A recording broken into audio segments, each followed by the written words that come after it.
BNP chairman প্রধানমন্ত্রী তারেক রহমান তিনি শুরু থেকেই তার যে নির্বাচনী ইশতেহারগুলো ছিল ফ্যামিলি কার্ড, ফার্মার্স কার্ড, সেগুলোতে বেশ গুরুত্ব দিয়েছেন। তার মন্ত্রীদেরকে সেই বিষয়ে দ্রুত পদক্ষেপ নেওয়ার, উদ্যোগ নেওয়ার আহ্বান জানিয়েছেন।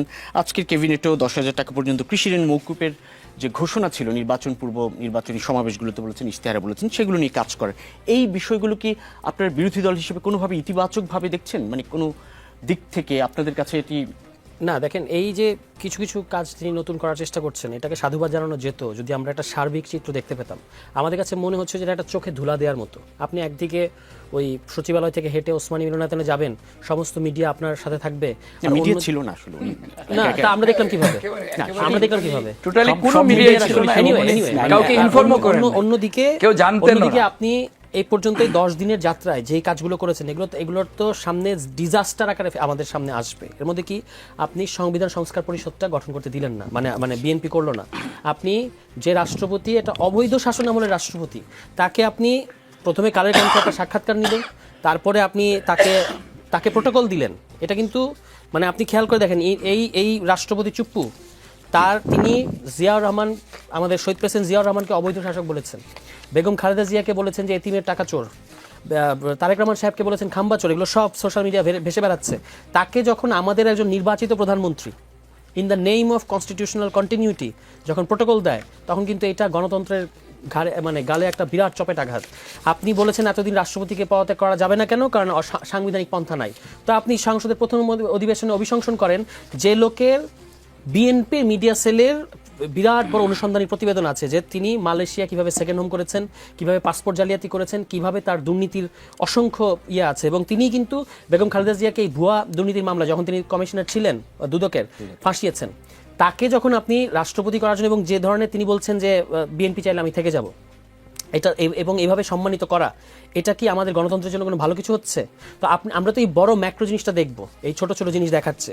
এরপরে আসেন আপনি আমাদের শিক্ষামন্ত্রী, মনে হচ্ছে যে উনি 2006 সালে আছেন এখনো, কিন্তু বাংলাদেশ কিন্তু 2024 সালে চলে এসেছে।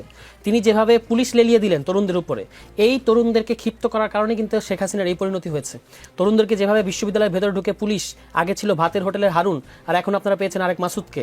এবং আপনারা ওই যে গোয়েন্দা গল্পের মাসুদের মতো একটা দেখানো হচ্ছে, আমাদেরকে ম্যাজিক দেখানো হচ্ছে যে একজন কিডন্যাপ হয়ে গেছে, প্রধানমন্ত্রী ফোন দিচ্ছেন সমস্ত প্রোটোকল ভেঙে ওই একজন সামান্য ডিসিকে, এবং তিনি আধা ঘন্টার মধ্যে একটা বাচ্চা ছেলেকে বের করে নিয়ে আসছেন। এগুলো তো স্রেফ বোঝা যাচ্ছে এগুলো স্টেজড।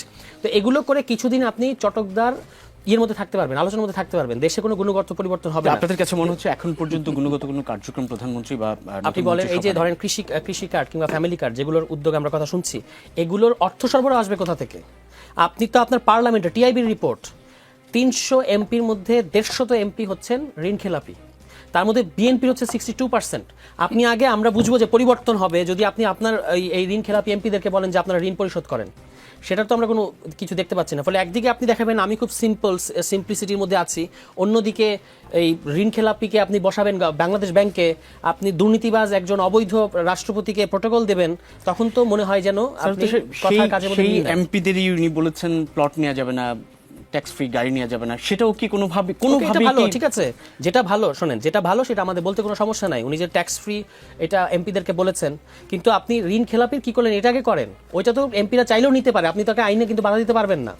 কিন্তু যেটা হচ্ছে ঋণ খেলাপি, এটা হচ্ছে আইন লঙ্ঘন করা। এবং আমরা বিভিন্ন স্ট্যাটিস্টিক্সে দেখতে পাচ্ছি যে 27,000-28,000 কোটি টাকার ঋণ নেওয়া হয়েছে, যার 100% এখনো ডিফল্টার, এবং সবই পলিটিক্যাল বিবেচনা। আর এই যে নতুন গভর্নর একজন বসিয়েছেন, তিনি এসে শুরুর কথাটা বলেছেন যে সুদের হার কমাবো। সুদের হার কমানোর কনসিকুয়েন্স সম্পর্কে কোনো ধারণা আছে কতটুকু আমি জানি না। সুদের হার কমালে এটা বাজারে যে অর্থের একটা অতিরিক্ত ফ্লো তৈরি করে, এটা কিন্তু ডলারের এগেনস্টে আপনার টাকার মান কমিয়ে দেয়, এটা মুদ্রাস্ফীতি বাড়ায়, এটা নিত্য প্রয়োজনীয় দ্রব্যের দাম বাড়ায়, অনেক সমস্যা করে। ফলে উনি এই যে এটাই আমি বলতেছিলাম যে এটাই হলো কনফ্লিক্ট অফ ইন্টারেস্ট, যে ব্যবসায়ীদের প্রতিনিধি হিসেবে আপনি যাকে বসাইছেন বাংলাদেশ ব্যাংকে, এখানে একটা বিরাট কনফ্লিক্ট অফ ইন্টারেস্ট থাকে।